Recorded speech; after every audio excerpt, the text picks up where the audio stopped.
প্রত্যেকে আপনারা কেমন আছেন, কি অবস্থায় আছেন? তো চতুর্থ রোজাটা আমাদের কেমন কাটলো সেইটা আপনাদের সাথে একটু শেয়ার করতেছিলাম, একটু বলবো আর কি। দেখেন, আমি এখানে দুই ধরনের ডাল ভিজাইছি, সাথে দুর্গাবার চাউলও দিয়ে দিছি, গ্রানালার চাউল, যাতে পেঁজুটা একটু ভালো হয়, সুন্দর লাগে আর কি, এই জন্য দিয়ে দিছি। তো এখন আমি এগুলো ভিজাবো আর কি, 4-5 ঘন্টার জন্য ভিজাইয়ে রাখবো দুইয়া টুইয়া। এদিকে আমার আবার থালবাড়িও কিন্তু আদোয়া হয়ে রয়েছে, এগুলো আবার ধুইতে হইবে। সকালবেলা মনে করেন কত কাজ থাকে রোজা রমজানের দিনে, তো কাজগুলোও সারতে হবে, আর এইগুলো আমি ইফতারের জন্য রেডি করতে আসি। তো হগলডি কি অবস্থা, রমজান কেমন কাটতে আছে, কোনো ক্লান্তি টালান্তি লাগে সবার? জানাবেন কিন্তু ভিডিওতে কমেন্ট করে। এই যে এরপর আমি এই যে দেখেন শরবত তৈরি করতে আসি।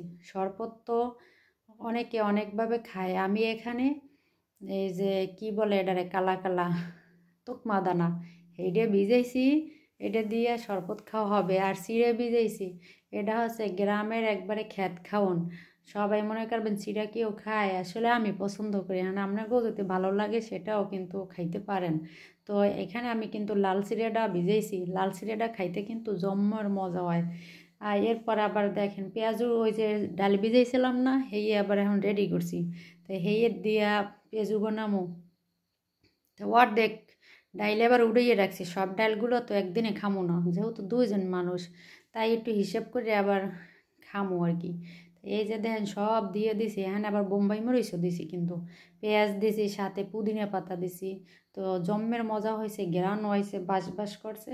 আর এখানে আবার এই পেশে বেগুন, যার কোনো গুণ নাই তার নাম বেগুন, বেগুনের আবার কী বানামু জানেন তো সবাই। আর তার সাথে আছে আবার বুট মুড়ি, থাকবে তো। তো এইটাই হলো আমাগো চতুর্থ রোজার খাওয়ার পর্ব ছিল। এরপর তো খাওয়া দাওয়া দেখাইলাম, রোজা ইফতারি করলাম, তারপরে আসলাম আবার এই যে ভাজা, মানে সরি, রোজার ইফতারি এখনও শুরু হয় নাই, তো বাজার আইটেম বাকি আছে। এরপরে এই যে দেখেন হাজাইছি গোছাইছি, হাজাইলে গোজাইলে কিন্তু ভালোই দেখায় আর কি।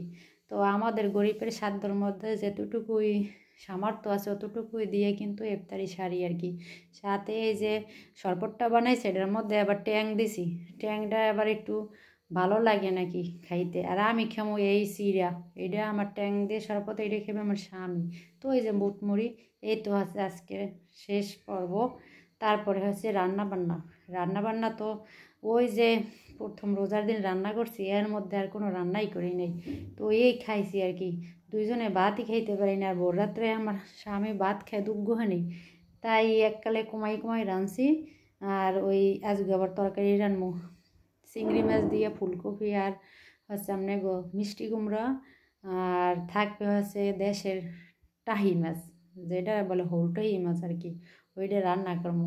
তো আসলে চিংড়ি মাছ এই যে করতে আসি, মাখাইয়া টাখাইয়া সব কিছু দিয়েছি। আর চিংড়ি মাছের যে খোসা থাকে সেগুলো আবার পাড়ায় বাড়ছি, বাইটে টেটে সব একবারে দিয়ে সুন্দর করে রান্না করতেছি। তো দুই পদ তরকারি মিললে একাল জম্মের মজা হয়েছে। আর মিষ্টি কুমড়োটাও মিষ্টি মিষ্টি লাগছে, ফুলকপিটাও ভালো লাগছে খাইতে, কিন্তু ভালোই লাগে চিংড়ি মাছ দিয়ে সব কিছু রাঁধতে। চিংড়ি মাছের লাগে তো তুলনাই হয় না, চিংড়ি মাছ আর ছাগল মাছের তরকারি। তো এরপরে দেখেন এই যে আমার হোলটাই মাছও রান্না হয়ে গেছে দিকে।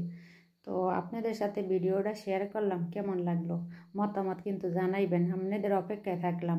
আর অনেক দিন ধরে কিন্তু আমার কেউ কমেন্ট করেন না, কমেন্ট করেন কিন্তু, আপনাদের দ্বারা আমার অনুরোধ রইল, বিশেষ বিশেষ অনুরোধ রইল, আমার ভিডিও যদি ভালো লাগে তাহলে আমাকে সাপোর্ট করে আপনাদের এককালে পাশে রাখবেন কিন্তু।